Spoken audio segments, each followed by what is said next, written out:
into a monopoly capital. In order to echo the history, the global capitalist history in the UK, in the Europe, as well as in China. Let's look at the first stage, because the first stage happened in the early 80s. There is, here you have a U-turn towards neoliberalism. And in China, we have open door policy and reform. Open door policy means what? It's quite simple. It means that we open our countries and we invite foreign capital to invest in our country. So the first special economic zone set up was in Shenzhen. So Foxconn, tapped into this kind of opportunities. So it set up its first factory in the Shenzhen Special Economic Zone. When it was set up, it only has a workforce and the number of workers just a few hundred. And it didn't really enjoy a lot of privileges when we try to compare with the other factories. So it's only a very normal factories. But then, when it moved into the second stage, here you have deepening privatization process, and then your welfare system dismantled. But in China, we also have a deepening process of privatization. So the land we're all privatized, or we are all disputed to individual household. So a huge number of labor, they're being released. That means that they need to find for means of survival, even though we didn't lose means of production. But in the countryside, the pieces of land already not enough to support themselves. So we are all under pressure to migrate to the city in order to look for the means of survival. So this huge and massive number of migration during the 90s. So Foxconn, also utilized this process.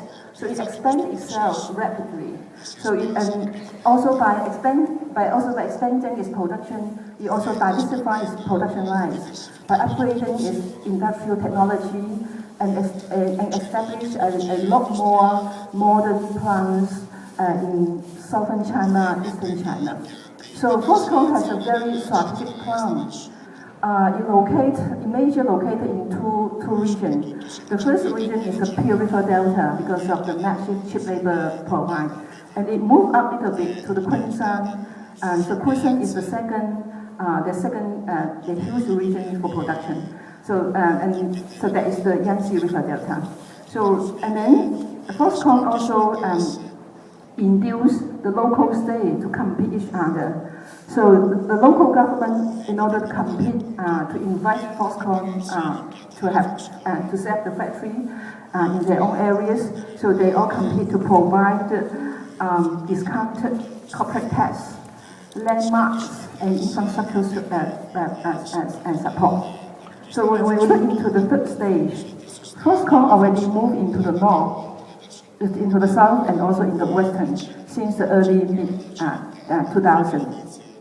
When you move to the north, you tap into the raw material of China because we know that the region we have coal, like Yingxi's already talked about the coal production. So Foxconn tried to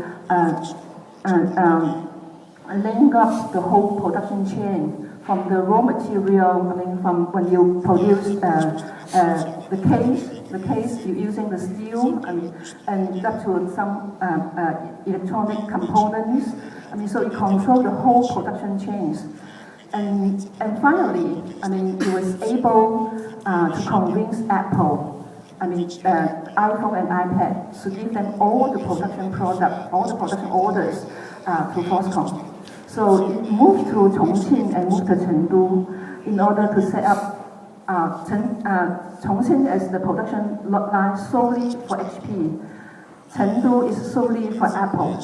So you see that how you make use of the local competition in order to fight for the production orders and also become a very huge monopoly of capital. So it now become the world's largest electronic factories.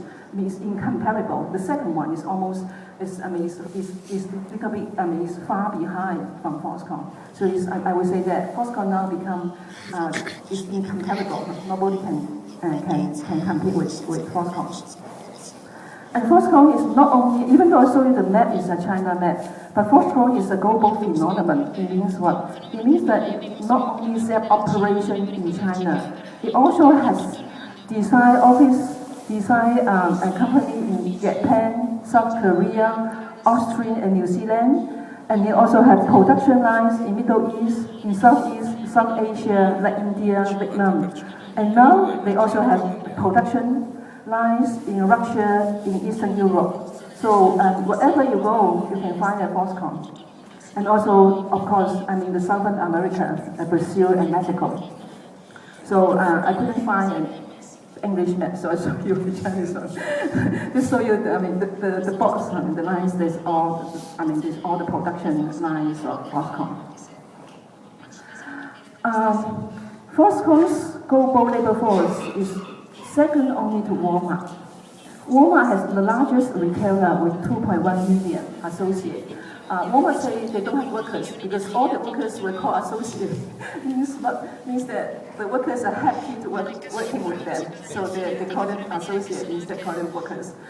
Foxconn has workers 1.3 million, but most of them they actually employed in China. So unlike Walmart, because the majority of the workforce is not in China, but the majority of Foxconn are in China. And if you look at the Bloomberg Business Week, it says that in 20 years' time, there will be only two companies. Everything will be made by Foxconn and sold by Walmart. Believe me or not, you ask the economic. We ask the ministry to give a real estimation. So let's move on. How Foxconn can expand so rapidly in China. Then I'm going to look a little bit into the role of the state. Let's begin by saying this. When transnational capital relocates to China, it simultaneously makes and remains a new working class. And China provides the most fertile soil for the transnational capital to sink its root. So this process of capital expansion is mostly state-driven and led by a cemented political regime. And obviously, Lin Qi has already told us, the nature of the state changed rapidly during the reform period. So when we're talking about the state, it's a different state. We couldn't mix up with this, when we talk about the Chinese state, we shouldn't mix up the socialist period and the reform period. I always talk to my students that the transformation of the capitalist state in China is almost complete, even though the transformation of socialism is never complete, but the transformation of capitalism is almost complete. So under this kind of condition, the state at this moment is highly divided and highly contradictory. On the one hand, it creates a pro-development model, and it heavily intervenes into the economic policy. But then on the other hand, it retreats rapidly